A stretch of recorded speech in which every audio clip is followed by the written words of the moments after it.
There are 4 methods for solving a quadratic equation, and I'm going to talk about those. The first one is called the square root property, or we could use factoring.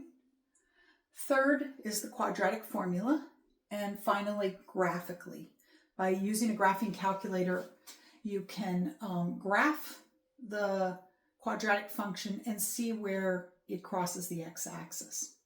So I'm going to start off with the square root property and do a couple examples, and in future videos I'll talk about the other 3 methods.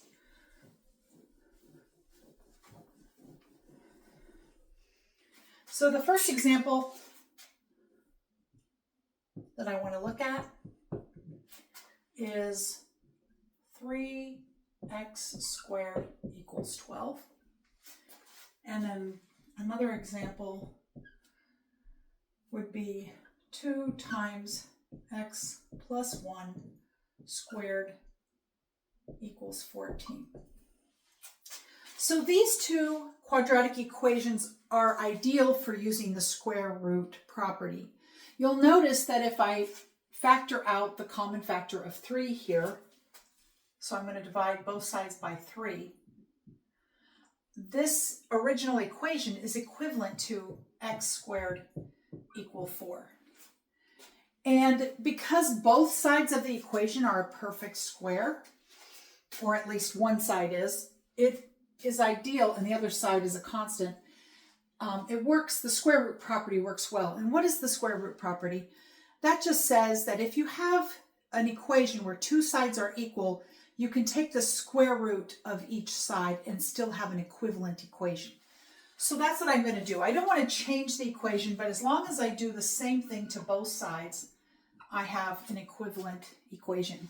And the absolute value of x squared is actually the absolute value of x. A lot of people would put x there without the absolute values, but technically that's not true because x could be negative.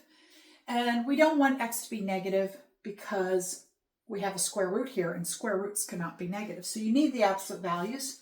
But we know that the square root of 4 is 2.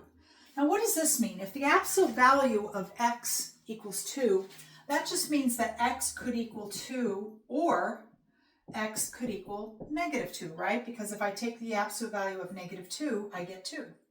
Or if I take the absolute value of 2, I get 2. So there are actually 2 solutions to this quadratic equation.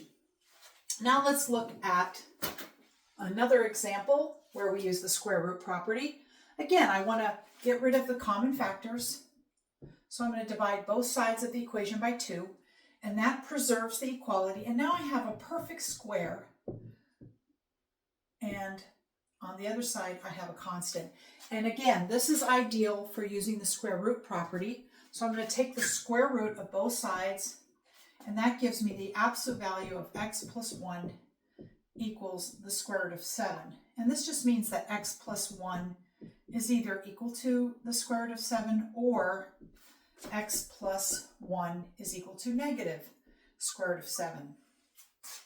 Okay, now from here I'm going to subtract 1 from both sides of the equation. And that just gives me that x is equal to minus 1 plus square root of 7, or it's equal to minus 1 minus square root of 7. And that's how we solve a quadratic equation using the square root property.